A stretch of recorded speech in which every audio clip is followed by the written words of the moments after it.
Streaming cyberspace into your place from South Boston Speedway, it's the Virtual Grip Network's 9th round coverage of the Bootleg Racing League's Late Model Invitational Series Season 26. In real-world auto racing, there is mechanical grip and aero grip. In sim race broadcasting, there is virtual grip.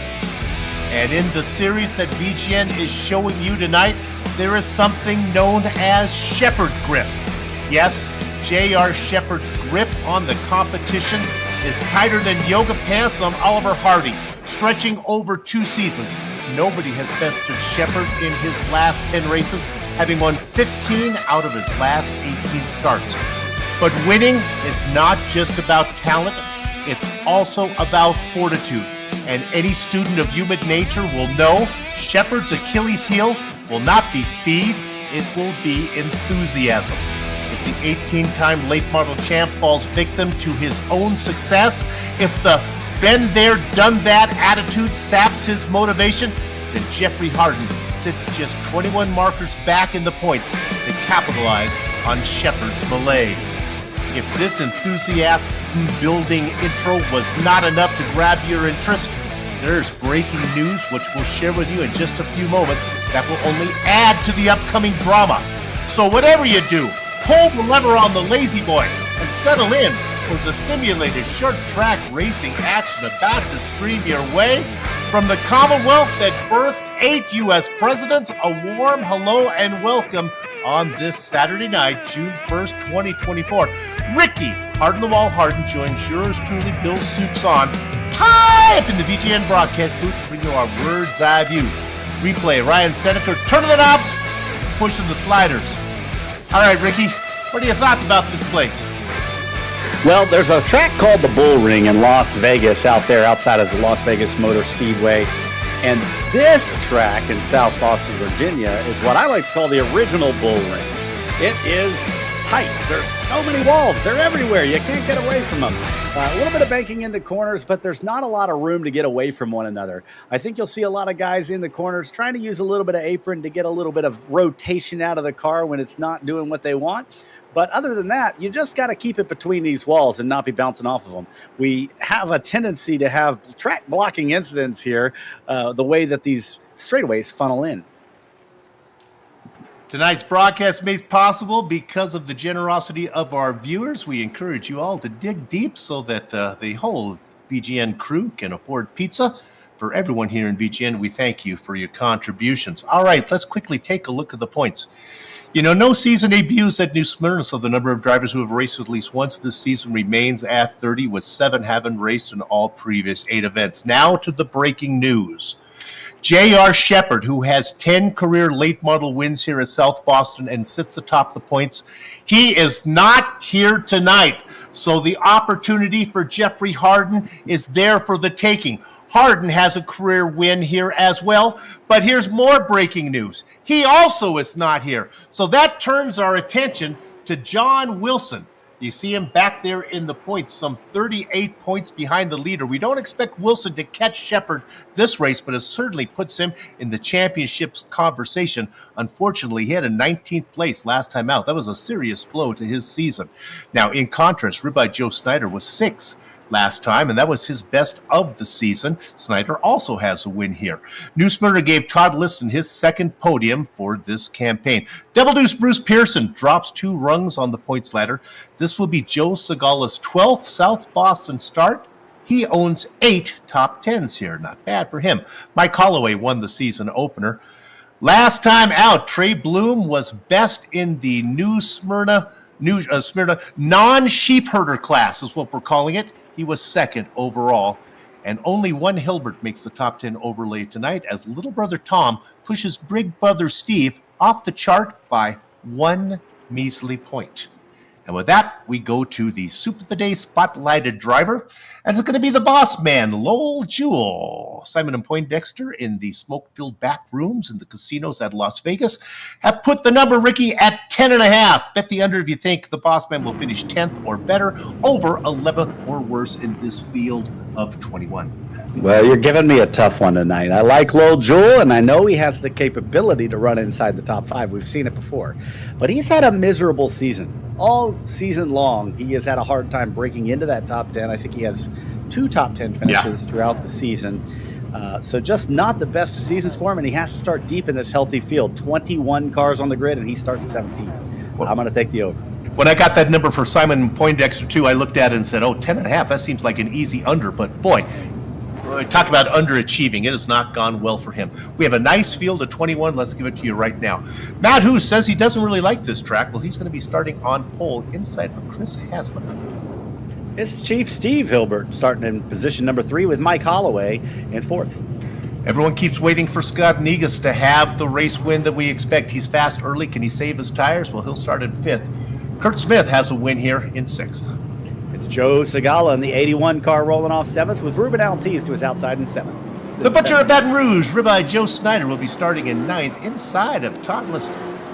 It's Caveman Trey Bloom starting in the 11th spot with Double Deuce Bruce Pearson in 12th. In the Baker's Dozen spot, it is Tom Hilbert, and to Donnie Moore, who I gave a hard time to in last night's broadcast. Glad you come back here. He's going to start in 14th. All eyes on John Wilson, be starting in 15th tonight. Has a good chance to make his way up in the points with Jason Menda to his outside in the 45. With quite a few positions to make up to get to the under, Lowell Jewell starts in 17th. Mark Herzog, a winner here, will go in 18th. John Hine rolls off 19th. Good to see him on the grid tonight. Adam Shane in 20th. And Blackjack, it's Happy Jeffrey Happy Kemper. There you go. Good place.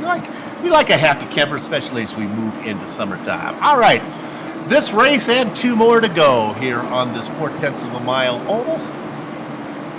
The perfectly mesmerizing Josie Kirkland will do what she always does, pull the pace car in, and that turns control of the field over to Matt Hoos. Matt Hoos with a good job. Chug-a-lug! Chug-a-lug makes you want to holler high to hold. The 21 leads the field into the first corner. Oh, my goodness, getting really close. Snyder almost gets into it there. That's Hazlick working side by side with Hilbert. Watching on back there, a little farther back is Snyder. On the outside, that is Smith. Look at the 29 work on the inside of Scott Negus. He's fast early. Go. Some contact further back. Bruce Pearson in the double deuce gets a little boot going into turn number 3 and goes around. It looks like Mark Herzog piles into that late. But there you see it, the double deuce Bruce Pearson with a little bit different look tonight. Got the red paint scheme on the familiar black and green Mission 22 paint. Let's see what happened to him going down into turn number 3. As we look at John Hine, you can watch him. He got on the binders and maybe just got a nose full of that incident. You can see him last on the scene, gets into the yellow Herzog. Yeah, it looks like there was just a big stack up on the outside lane right in front of Bruce Pearson. Watch the 70 of Altis and the 87 of Liston. They come up on Kurt Smith. They got to get on the brakes. So does Bruce. And Minda actually gets a shot from Mark Herzog, and that's what sent Bruce Pearson around. Herzog getting a little contact with Papa John Hine there at the end as well. Rules package says no fast repairs in this one. If you damage it, you got to race what you got. Of course, you also have to finish on the tires that brought you here. So you got to save those. Do we have time? Ricky, you want to talk to somebody? Sure. Why don't we talk to Kurt Smith, see what happened to him right there. I saw he was the one that got a little checked up off the corner and stacked up behind him. Kurt, we saw you off of turn 2, maybe getting a little bit of contact with the wall. What happened from your point of view? I just got a little tight coming off the corner there. I just barely clipped it. Wasn't nothing too bad, I don't think. What's the preferred racing line, Kurt? The bottom one seems to be a lot better. You get a little bit tight coming off the top, getting off the corner there. So maybe once the tires wear down a little bit, you might be able to do something on the top. But right now, there's not much there. All right, we'll keep an eye on you. Good luck. Thank you, guys. Kurt Smith, the previous winner here at this track. Sounds like he feels pretty confident about it. Yeah, we'll see how it goes for him. It's worth noting Mark Herzog got caught with too much damage right there. They're having to sit on pit road and get that fixed. So he's 3 laps down. Jason Menda also with damage repair ended up losing laps. He's in pit road right now. Mike Holloway missed the initial grid, but he's going to get the lucky dog wave around right here and get back on the lead lap. So he was slated to roll off in that 4th spot. Didn't do it, but here he is back on the lead lap on the first caution of the night. Well, that'll work for him. Take a look at the big movers so far. Really not a whole lot of time to pick up spots. I think a lot of these were probably vultured, but it's Adam Shane, notorious for starting at the back, and by the time we get to lap 90, look for him to be somewhere near the front of the field. Yeah, Hayslip really struggled there on the initial start on that outside lane. I wonder if it'll be a little better for him on the inside. He's going to be restarting 5th after starting the race up near the front there on the top lane. Matt Hoos will start on the inside here for the restart. This time Steve Hilbert, who started on inside of row 2 last time out, will be forced on the outside. Let's see how it's good. We're going to go racing. Working lap number 8 is Matt Hoos. Now Hilbert drops far back and he's going to lose a spot. There he is, Scott Negus. Up front early, that's what we expect. Can he be up front at the very end is the question. Joe Segala in the number 81 looking to get underneath Hilbert if he can. Back behind them, we talked about Joe Snyder just racing comfortably on the outside and the number 39 ducking underneath. That's the caveman, Trey Bloom. Yeah, Trey Bloom looking to the inside still of that 39 machine. They're side by side going down into turn number 3, and it's going to be dead even coming off of turn number 4. And it's looking like that outside lane has a little bit of juice in it if you're able to get it rolling for you. But I've got to believe the bottom lane is going to eventually prevail here at South Boston. It typically does. And you see Snyder falling back a little there on the entry of turn number 3. Trey Bloom really got a good run on Segala in front of him in the 81 car. Just had nowhere to go with the run. He just about gets into him going through turns 1 and 2 right there. But Trey Bloom going to get the job done on Snyder. Snyder's got his hands full with Donnie Moore behind that. Yeah, you talked about the 32 looks really good. Snyder stuck on the outside, and then the 26 and the ASPCA special. Donnie Moore takes it in underneath, and finally I think there's going to be room for Ribeye Joe to duck down in there. When it's all said and done, he'll be racing in 9th spot. Yeah, and smart of him right there. He got side-by-side with the 26 machine, and he decided just to back off and get in line. This is where you're able to manage your tires. You don't want to be racing side-by-side just past lap 10 in a 100-lap event. We have seen tire issues at this track in the past. A little bit further back, we've got some battling going on there between the 61 car. That is Tom Hilbert with the 79 of Adam Shane is inside, side-by-side down the back straightaway. Again, we've watched Shane. He started in 20th position. He goes and picks up one more spot. Let me correct myself. When I was talking about Snyder racing in 9th, he is indeed up into 7th. And Shane now moves up one more spot as he's gone 7th positions up, racing in the Baker's dozen position right now. Working on John Wilson. Now, the 75 is somebody we've got to keep an eye on. We expect him to gain a whole lot of points. Now, the question is, we don't know why Shepard is here. Will he be back? Is he going to be missing the rest of the season? With Jeffrey Harden not here, perhaps the virtual point leader when we leave here would be John Wilson, as he probably has enough to get ahead of Jeffrey Harden, who also is not here. Yeah, that's right. It's going to be an interesting thing to watch. Obviously, J.R. Shepard missing this race, it's not going to hurt him as bad with Harden out of the race. Yeah. So I think that, he's got another mulligan yet again. That's what happens when you win every single start. He could come back and finish this thing off, but remains to be seen. We see a little bit of side-by-side action between John Hine on the inside right there. He's underneath the 81 of Joe Segala. A little bit different paint showing up. Sorry, that's Jeffrey Kemper. Sorry. Jeffrey Kemper running the 81 there. It looks like we're seeing a little bit different paint than normal on that. That's why we're seeing. Got it. We get that all sorted out for you. Working lap number 20, one yellow flag so far. Hine was involved in that early incident, but the car seems to be okay. Let's look up front for a minute and we'll watch the leaders. He begins to pull away a bit. We're talking about Matt Hoos. Okay, Ricky, we talk about it every week. Negus. He's quick. We see him up front often. He's very competitive early. But I've been told that this track wears rubber like Catwoman, so he really needs to save his tires. Yeah, we talked to him a little bit last race, 2 weeks ago, and he really talked about how he's working on managing his tires, and he did a much better job in that race, saving the tires. So we'll see if it translates here. This is a little bit more of an abrasive surface. I think it's a little harder to save tires here. He's not saving them right now. He's hounding the back of Matt Hoos right here. Look at it on board from Scott. He's going to dive it down into the corners and get right on the back bumper of Hoos. All the little Hoosinators have got to be thinking, come on, Scott, let's chill a bit here. We got a long way to go. No reason for both of us to race so hard up front, making Hoos use up his stuff. Let's drop back and look at the driver in third. This is Steve Hilbert. He started in that position. That's where he's racing right now. Comfortable, hitting his marks, going just fast enough, Ricky, that he can't be passed. Yeah, and Steve does a good job of this early in the race, but he's another one of those guys that has a really hard time hanging on to his tires the deeper we get into the event. So it always remains to be seen, and I like to watch a guy like Steve over the race and see if he's able to hang on to those tires better than he usually does. But already he's a little too wide on entry right there, and I think it's going to be just a matter of time before Segala starts looking to the inside. This happens indeed. I think Hilbert would admit that he races as hard as he needs to early on and stay out there in front as long as he can. Segala looking for a way around. Let's watch this. Segala can't wait too long because the caveman, Trey Bloom, would also like to move up a spot and get to those leaders. Yeah, that's exactly right. Segala knows he can't just sit there and wait forever because he's got a little bit of pressure coming in here behind him. And it's not just Trey Bloom. Donnie Moore has closed the gap. It was the three of them for a little while. Donnie Moore is all over the back of Trey Bloom now. You see all four of them in frame in some of these views. And here goes Trey Bloom looking to the inside of Segala already going down into turn number 3. Segala is going to have to put some heat on pretty soon. So you look at them coming. Maybe we can get a wide angle shot or see actually how long this train is. It's a good 10 cars back as they go by. Oh, I like that shot there. Look at the sunset here. That's beautiful. Virginia setting very sun. Nice. Yeah, that's nice. Look, I like that stationary shot too.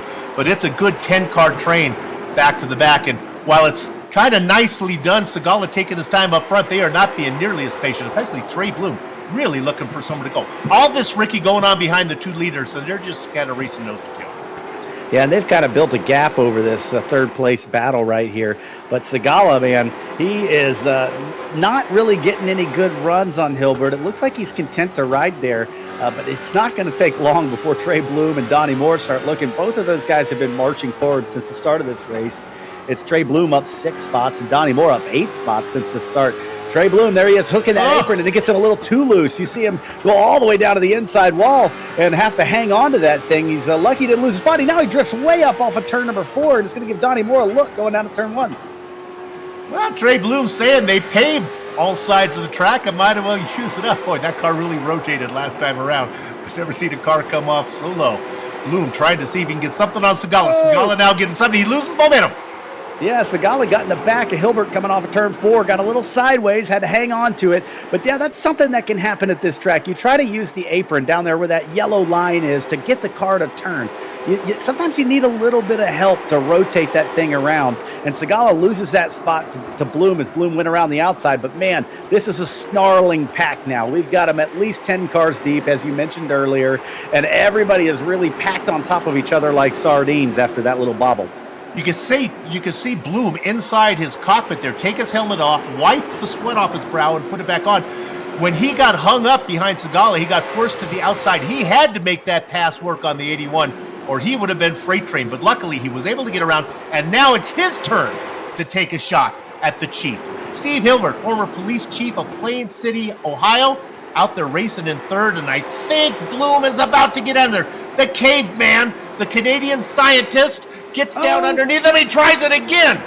He got really loose in there in the middle of turns 3 and 4 once again, but able to hang on to it. He's going to get that right rear tire angry if he keeps on doing that, but he falls back in line between Hilbert. He really dove it into turn number 3 to get side by side with Hilbert. Hilbert really giving him a lot of room down there. Bloom gets a little sideways off of 4 again, but he's going to be to the inside in turn number 1. They pull even with each other through 1 and 2, and it's going to be Hilbert getting the run off of turn 2.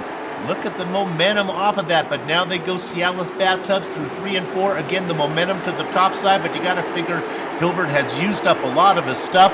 Bloom now underneath doing his very best. He would like to get this done quick so it doesn't burn up too much of his stuff. He struggles a little bit off the 3.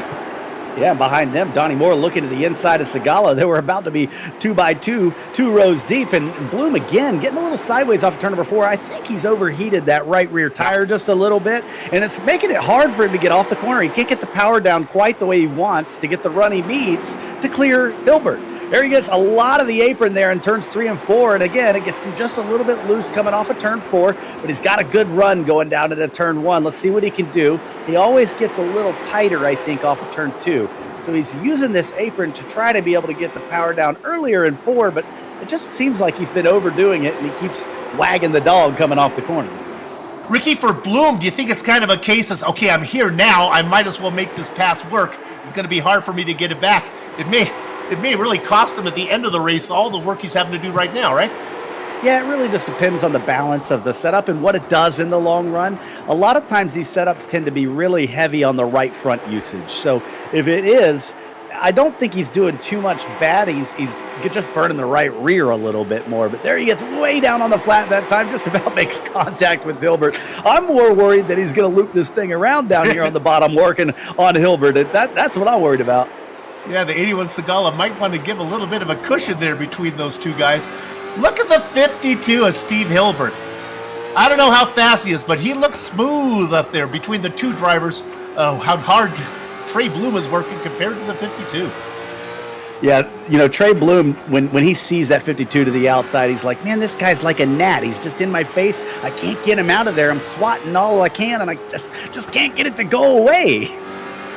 All right, so we're going to stay on this one because we got to wait for Bloom to get this done. And Donnie Moore looks to the inside of Segala. He's going to try the same thing. I think he thinks now that Bloom's going to get it done. I'll get underneath you, follow Bloom through. My goodness. Yeah, a little bit loose again off of turn number 4 right there. Bloom does a good job hanging on to it, but he's going to have to fall in line behind the 52. Segala getting a little bit of the wall back there. That's going to give Donnie Moore a really good run, and he's now looking to the inside of Trey Bloom going through 3 and 4. Not able to get there. Trey Bloom again, he's going to dive it to the bottom right here and see if he can do something with Hilbert. He's all the way down on the flat there in turn number 2, and he's alongside of Hilbert going down into 3. Let's see what he does. He kind of runs him up the track on the entry, going to try to dive it down low. Oh, man, a little bit of contact behind him. It was Segala going into the outside wall. He kind of nerfed off the side of Donnie Moore, but he was able to hang on to it. Pretty tough damage there on the right side, though. Steve Hilbert, you have crossed the halfway mark. You are racing your pants. I thought going around there was Trey Bloom. He continues to scare me. Boy, look what Hilbert has done. He's fought off 1, 2, maybe 3. Oh, big wreck behind him. Big wreck behind him. Hazlip goes around, and Todd Liston piles into him. There were other cars. It's a blocked track over there. Hopefully the leaders are able to get checked up before they get around. Lots and lots of cars trying to turn their way around. Matt Hoos is actually stopped at the entry of turn number 3 right here as the rest of the field comes in while everybody tries to navigate. This is what I talk about, the funnel of the track here at South Boston. It looks like a red flag condition as we pull up the replay. It looks like Hazlip gets a little bit of contact from Liston, and then Ruben Altiz is left with nowhere to go. And big points implications here as the 75 of John Wilson comes in and slides into that, gets some damage. That was Hine coming in as well at the end. Jeffrey Kemper involved in that one. And everybody has gotten their car righted now, and I don't believe anybody lost an additional lap in that little stack up right there because Matt Hoos was nice enough to stop at the entry of turn number 3 and just let everybody get their stuff figured out. But we might have some cars that get trapped behind the pace car here and they just have to wave around. Look at the 81 coming in for a little love. There is the screen of death blue, number 21 for Matt Hoos. Ricky, who you want to talk to? Yeah, why don't we talk to Donnie Moore? He's made up a lot of spots in this event and want to see how he's done it. Donnie Moore, you're up 9 spots. Where are you making it work? Hey, I don't know. The car feels good. I'm just avoiding wrecks, honestly. We're watching what Trey Bloom is trying to do as he has had the heck of a time getting underneath Steve Hilbert. Just can't get it done. Is the inside line the place to be, or is when you get side by side, it's pretty even? Boy, Steve's doing a great job out there. Yeah, if you squeeze the guy down not too much, it makes it tough. Tires feel good? Yeah, so far. I tend to wear them out quick, but we'll see. All right, good luck to you. All right, so worth noting, as I said, because of that stack up, we have some cars that got trapped behind the pace car. John Hine took it to pit road, had to get some damage repair, so he's going to lose a lap by doing that. But there's 6 other cars that are trapped behind the pace car. They're just going to get waved around here as we get the 1-to-go signal this time by. Ruben Altiz, John Wilson, Lowell Jewell, your over-under spotlighted driver. Mike Holloway's got a different number on the side of the car tonight, worth noting. And also Tom Hilbert and Jeffrey Kemper. All those guys wave around the pace car. They're going to catch up to the back of the field. And, hey, look at that. Lowell Jewell, he's in the 13th spot. He's getting awfully close to that under. It's coming up that we should also mention what Adam Shane has done up a whole bunch of positions now as he does what he does every race. Okay, we go up front. Matt Hoos has led the entire way. He gets the 21 out in front. Scott Negus is going to tuck into second. Now here's the battle. This time Bloom is on the outside. Let's see if Trey can work the top side around Steve Hilbert. He sure couldn't do it when he was on the inside. Oh, man, a little bit of door contact between the two of them right there coming off of turn 4. And Hilbert hasn't been put into this position yet. He's on the inside having to pinch it down there, and that can be difficult when you're used to running the top for the entire length of the race. And so roles reversed. We'll see what they can do coming off of turn number 4. It looks like Hilbert a little more steady than the 32 was on the bottom, but he drifts up in turns 1 and 2, just about makes contact with Bloom. Bloom leaves a lot of extra room for him. They make it through cleanly, but man, this is a hornet's nest. Not just them, but behind them. Hilbert cannot hold it down. They door bang coming off of turn number 4, but everybody keeps going. Hilbert comes way up the track. Now Trey Bloom is in the marbles, way out of the line, and there's going to be a wreck behind him. It's the 6 machine. He goes around Kurt Smith. It looks like he was involved with the 39 of Joseph Snyder, and trouble on the back straightaway brings out the caution once again. That was a tough one. Smith was having a nice run. Snyder was late on the scene there and got into it at the end. Not sure if that was part of the initial contact. Well, yeah, it was. They were side by side, and you see Snyder just kind of comes down just a little bit off the wall. I mean, they really just came together. I think that's all that was. It was one of those things where Kurt Smith expects Joseph Snyder to be a little bit higher on the track, and Snyder is in the top lane. He's just real close to being down where the bottom lane guys want to be. They got together once, and then Snyder got into him a second time. As we think maybe that all might have been a case of what Trey Bloom. We were watching when Bloom got way up high. I think maybe everyone kind of checked up a bit. Yeah, I really think that Snyder thought that Bloom was in a lot of trouble right there. So he was trying to leave a little bit of extra room, try to get around that 32 machine if he got stuck out there, and just came down a little bit more than he had room. All right, well, before we go to interviews, let's quickly mark here the 79 of Adam Shane continues to do what he does. Now he's up into 6th. Donnie Moore still racing in 4th, and Trey Bloom falling back to 5th. All right, Ricky, you got time to talk to somebody? Yeah, why don't we talk to Bruce Pearson? He was involved in the first caution of the night. Bruce, we saw you get involved early in the first caution of the night, and you're all the way back inside the top 10. How's she feeling? I think I might have some steering issues. It's feeling a little funky. I'm having a hard time keeping it low, especially when I'm down on the inside. So, I don't know. That first one was just a bunch of checkups. I got caught in it. No big deal. But I've been a benefit of some other guys' misfortunes. Tell us about Mission 22. You got it on your car tonight. Yes, an organization I believe founded in 2012. Every day, it's a sad statistic. About 22 of our veterans take their lives, and so Mission 22 is a nonprofit to provide services and aid for those veterans that may be struggling. What a worthy cause. Okay, we'll keep an eye on you. You're having a good run, up 5 spots from where you started. Good luck. Thanks, guys.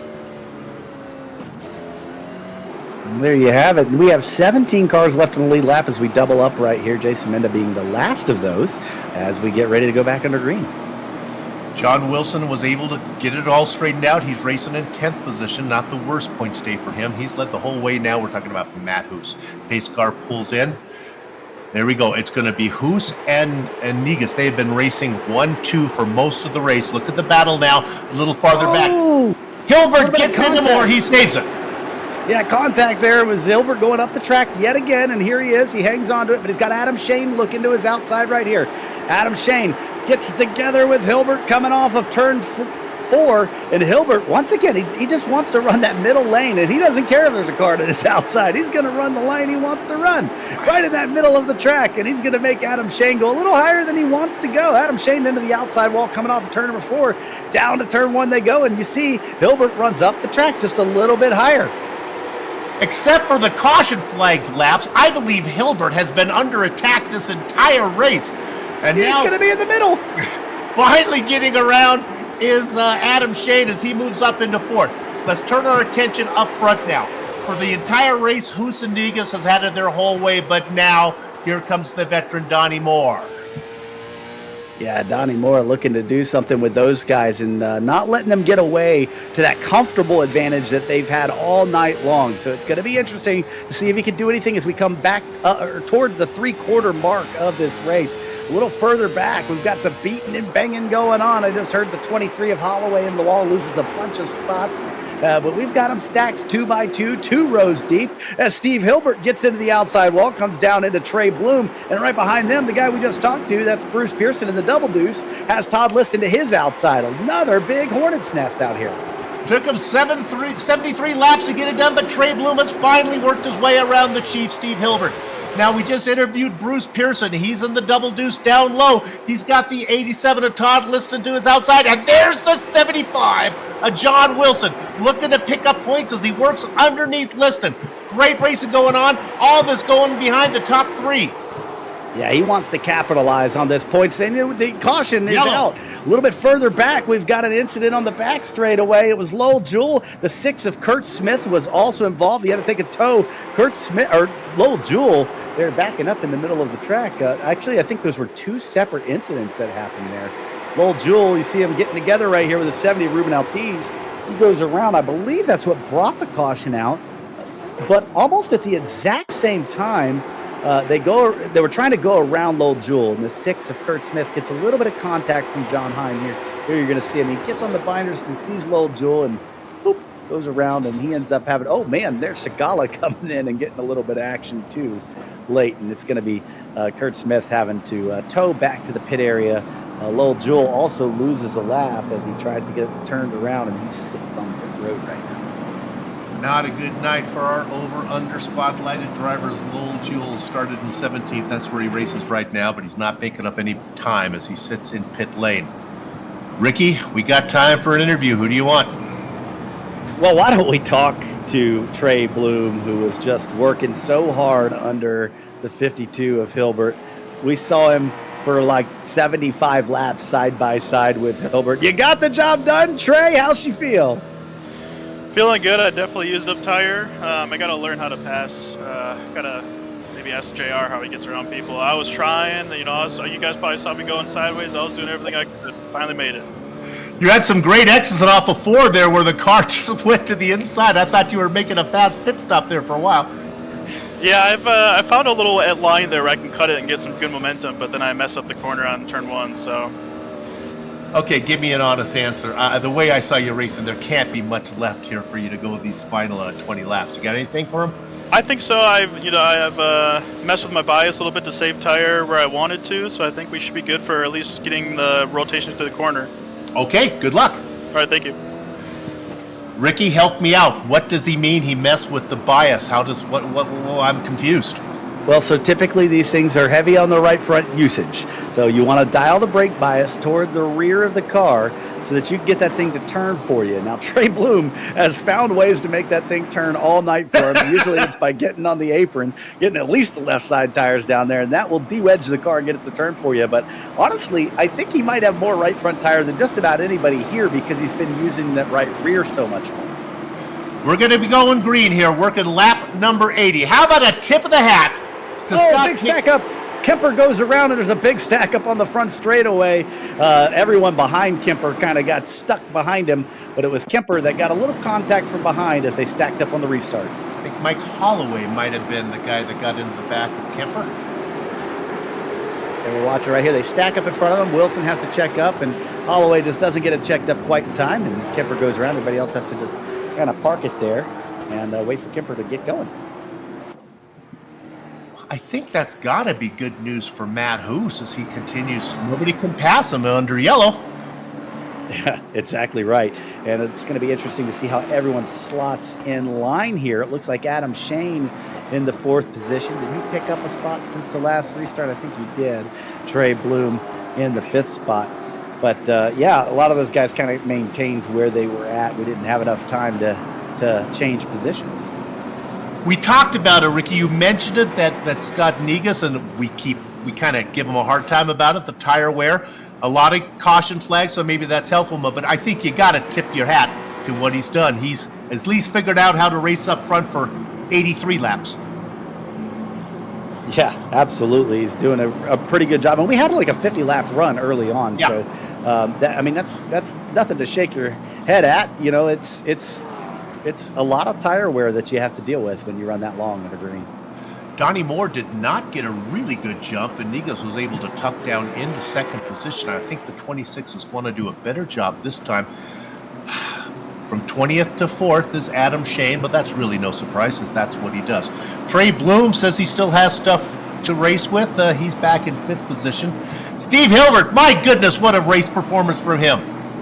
Yeah, why don't we talk to Steve Hilbert? Go ahead. Let's get the Chief in here, see what he has to say about running inside the top 5 all night long. Steve, we've watched you all night. You're in 6th now, but you've been hanging on to a spot inside the top 5, looking like you're having a hard time getting it to rotate, but how's she feel?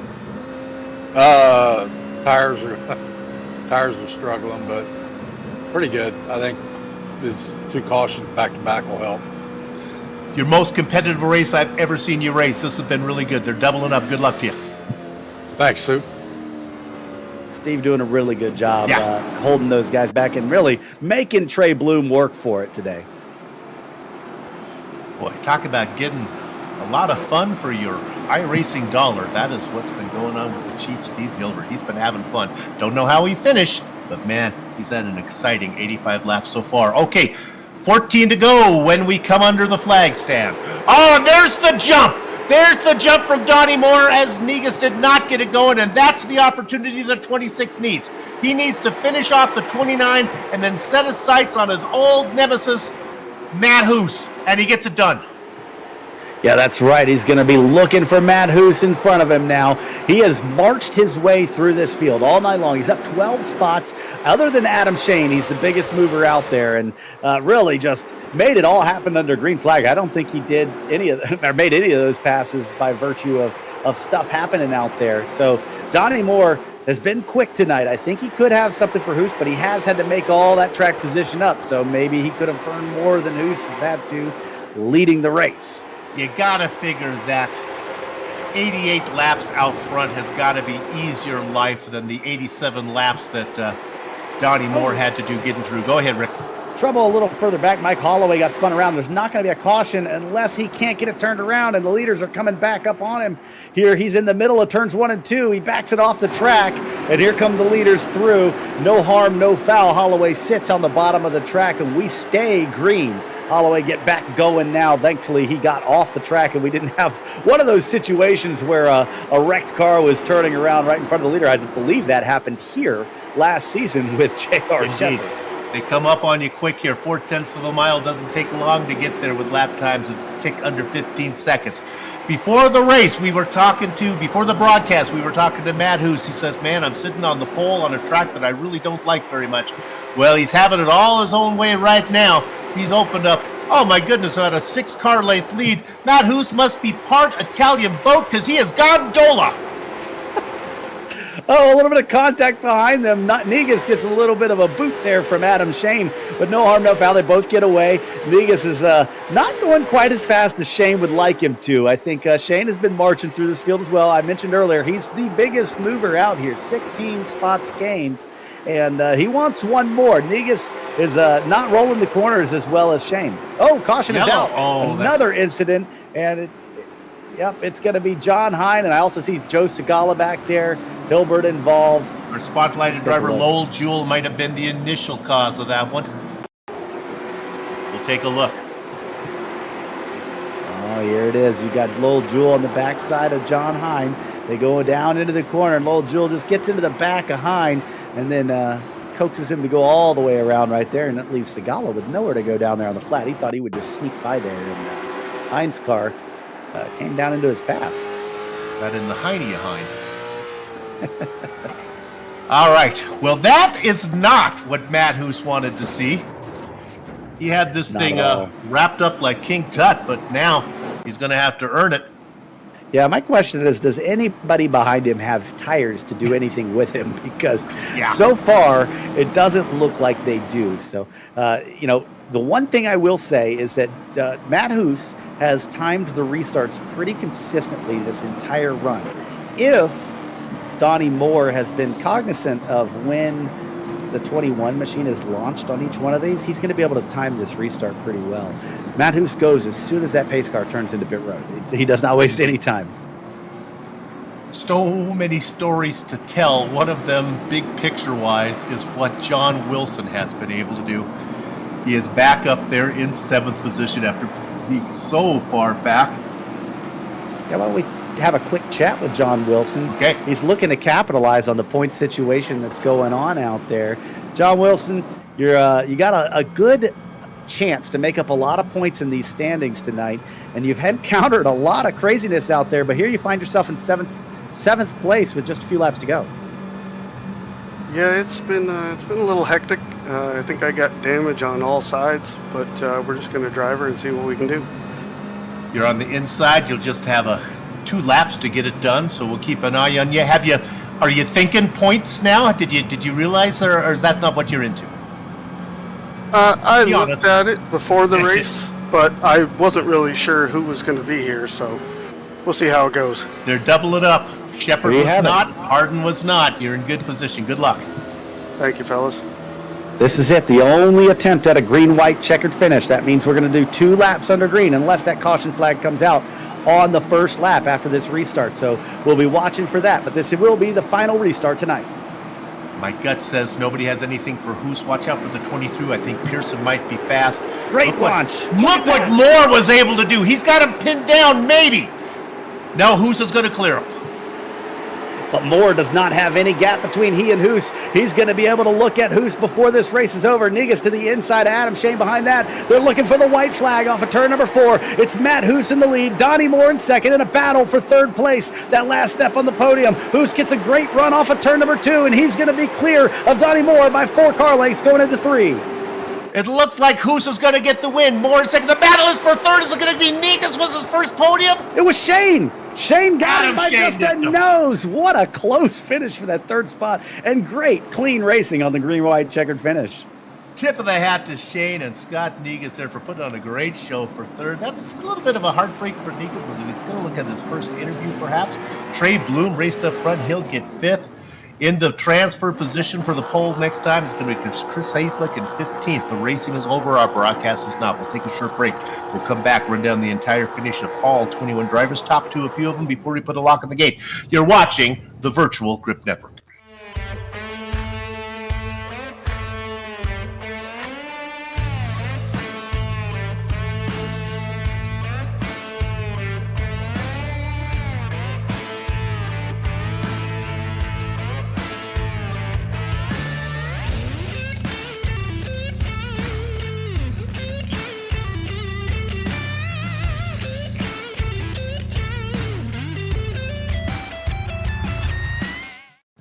This is iRacing, the world's premier online racing game.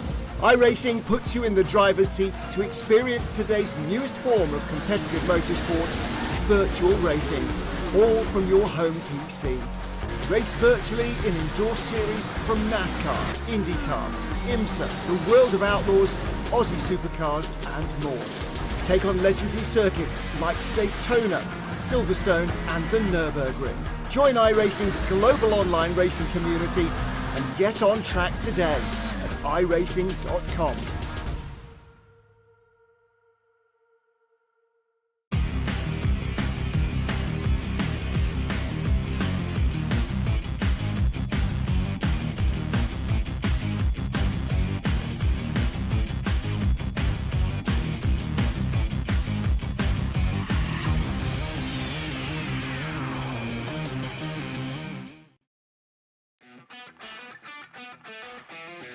Welcome back to South Boston Speedway and VGN's 9th round coverage of the Bootleg Racing League's Late Model Invitational Series. It's season 26. Well, that is about one of the most exciting races you'll see where the winner goes wire to wire. And that winner was indeed Matt Hoos. We'll talk to him in just a minute. Donnie Moore went from 14th to 2nd and then doing what he does all the time. Adam Shane, 20th to 3rd. Tip of the hat to Scott Negus, who continues to impress. Started in 5th, was able to race up front the whole time for 4th. Trey Bloom put on quite a show with the Chief, Steve Hilbert. Bloom will come home in 5th. Bruce Pearson, a quiet 6th position for him. Very important in the points is what the 75 of John Wilson did. He's going to get a 7th place finish and move him into the championship conversation. Todd Liston will finish in 8th. Ribeye Joe Snyder started in 9th, and he thought that was a good spot, so that's where he finished as well. And then we didn't hear much from the 45 of Jason Menda, 16th to 10th. Ricky? Ruben Altiz brought it home in the 11th position. Not too much out of him tonight. Jeffrey Kemper, we saw him involved in a couple incidents, but he got it back up into the 12th position. Tom Hilbert finishes 13th, and Steve Hilbert went in for a spin cycle on the last lap. We talked so good about him all night long, but wasn't able to bring it to the line and finishes in the 14th position. Chris Hazlett finishes 15th. That means he'll be the pole sitter next week, with Joe Segala finishing 16th. John Hines, 17th. Mike Holloway, 18th. Mark Herzog finishes in the 19th spot. And there's our over-under spotlighted driver, Lowell Jewell, with the bad luck streak continuing in the 20th position. Kurt Smith rounds out the field in the blackjack spot. Without the long, wide, dark shadow of J.R. Shepard, I get the opportunity to talk to a new race winner, and that is the 21 of Matt Hoos. We're going to get to the race in just a minute, but we had breaking loose last night in the SK Modified race where Matt Hoos actually proposed to his fiance, and we didn't get an answer. So, okay, you're a winner on the track. Are you a winner in romance as well? Yes, sir, I am. September 21st. Got a yes. Well, that's good. Boy, things are really falling your way right now. Tell us about going wire to wire. Well, it come down to that being the best spot at this track. It's such a tight track. If a wreck happens, you're pretty much involved in it. So I attribute a lot of it to the starting position, but I got a little worried there about halfway through the race because Negus was on me the whole race, and my tires I started feeling them fade a little bit, but then we had that bunch of caution flags that got them right back for me. So that's funny. We talked about it during the broadcast. You had to be saying to Scott, come on, buddy, we got a long way to go. We don't need to race that hard. He was pushing you. Yeah, I didn't want to give up the lead, but at the same time, I didn't want to run that hard. But I'll just try to run smooth and see if that works. And it was all right. Get you out of here on this one. Before we went live on the broadcast, you were talking to us off mic that, you're starting on the pole, but it's not a track you like very well. I guess a little easier to drive when you're out front the whole way. Yeah, when you can kind of pick your line. And Scott ran a good race behind me. He didn't do anything to try to jeopardize anything. And so I think we were on the same page for the long green there, so that helped too. So, but thanks to everybody that's running here. I don't know how much more I'll be here due to work and stuff, but I'm going to try to make it when I can. So it was good to go out with a win. Well, you got checkered flags on the paint scheme, and you were first to the checkered flag tonight. Matt Hoos, the little Hoosenators are happy as he goes wire to wire to pick up his first win of the season. All right, Ricky, who are you running down? Well, it's Donnie Moore. Donnie Moore made up 12 spots tonight to bring it home in the second position. Donnie, that final restart, it looked like you got a good jump. You were right there with Matt Hoos. Did you have anything else for him? You know what? I wasn't going to battle him and risk losing the podium. So if I had the chance to tuck in behind him, he was faster than me anyway. If I had a chance to tuck in behind him, that's what I did. It was a great race. It's a little cleaner than last night for me. So thank God for that. That's always a good sign when it's a clean race. You made up those 12 spots like I talked about. Do you think that burned up your tires a little more than Hoos had to leading up front all night? Well, I'm surprised with my tires. I generally burn them up, but they seem pretty good. I capitalized on some missing some incidents early in the race, and then had two good restarts there at the end to get second, and then finished in second on the last one. So good run overall. That's a good finish for the night and kept the car looking clean at the end of the race. Is there anybody you want to thank before we let you go? Hey, hats off to Matt for the win, and Adam had a great run. Bootleg Racing, Virtual Grip Network. You guys up in the booth do a great job behind the scenes. Ryan, SPCA, and Stone River Outfitters. How's that? Wow, man, that is professional right there. Great job. Donnie Moore, your second place finisher. And I'll kick it back over to Soup to talk to our third place finisher tonight. That was Michael Waltripian there as he was able to wheel off those sponsors left. Well done. All right, let's go ahead and talk to the man who does what he does. And it's Adam Shane. Started in 20th, comes home in third. Adam, have you ever started a race up front? I just don't ever remember you racing up front early. I don't know why it always seems that way. I don't think I ever started up front. Usually when I have a good race, then the following week my wife wants me to do something, I have to miss the race, and back to the back I go. It is fun. It's almost like clockwork. We can just note it that slowly but surely going to work your way up. A lot of that has to do with avoiding trouble. Luck, skill, is there a science to it, or how's it work? Well, the first one, I just slammed on the brakes and hoped for the best. And the second one, it was just luck. I decided to go down, and they ended up wrecking in front of me, and I missed it. But, yeah, it's pretty much luck tonight. We get to the end. It looked to me as if there was Matt Hoos and then the rest of you guys that didn't have much left for him. I tried to stay on the outside. I mean, I went to the outside early in the race, and it seemed to work. So I was trying to stay there, and I was kind of hoping that Donnie Moore would just jump down real quick, and I could go to the outside. But Negan he was battling me. But by that time, I think I used my stuff up. But it was a great race tonight. It was really, really fun.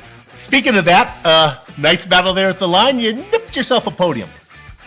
Yeah, I did not know I was going to get it or not. I felt like I was pushing my pedal farther than it should go, but you know how it is. Scooting up in your chair. Okay, we're going to get you out of this. This is hard to believe, as I only answered once per driver for guys who podium. You have not answered the VGN spring poll question yet, so here you go. If you could have one superhero power, what would it be? He's thinking it over. So many to choose from. Yeah, talking to fish. If you need a suggestion, nobody's going with talking to the fish. Yeah. Okay, can I have another week to think on that one? No. It's Okay. all about the answer now. Come on, there's so many. Come on, one superpower. If I had a superpower, I think, you know what, I'd have to take JR Stepper. That dude can save some tires like no other. Saving tires is not a superpower. Oh, it is a superpower. It is a superpower when you're racing. All right, I'll put it on the list. Adam Shane, who does not understand the concept of the poll question. Well done as he finishes third. I hate to end the whole broadcast with that kind of answer, but I guess that's what we have to do. If you like what you saw, we're going to do it again next week. If you didn't like what you saw, well, we'll try to do better, and we'll be here next week no matter what. That's going to be from North Wilkes-Butler Speedway, as you can hear the celebrating salute from all the people happy that we're going to be back next week. Meanwhile, before then, tomorrow night, we're going to go to Road Atlanta, and it's going to be a season 36 race for them, the GT3s. You can read it. I've been told on page 17 of the commentator's handbook that the audience is literate. So you can see right there. Those broadcasts, upcoming broadcasts, past broadcasts have all been in production of the Virtual Grip Network. With that said, we're going to go in. After I answer the phone, we're going to go into the coat room, look for your hat. Don't see a hat, so I'll just give you a high five and say, until next time, have fun storming the castle. We'll do better next time. Yeah. This is Soup. Hello.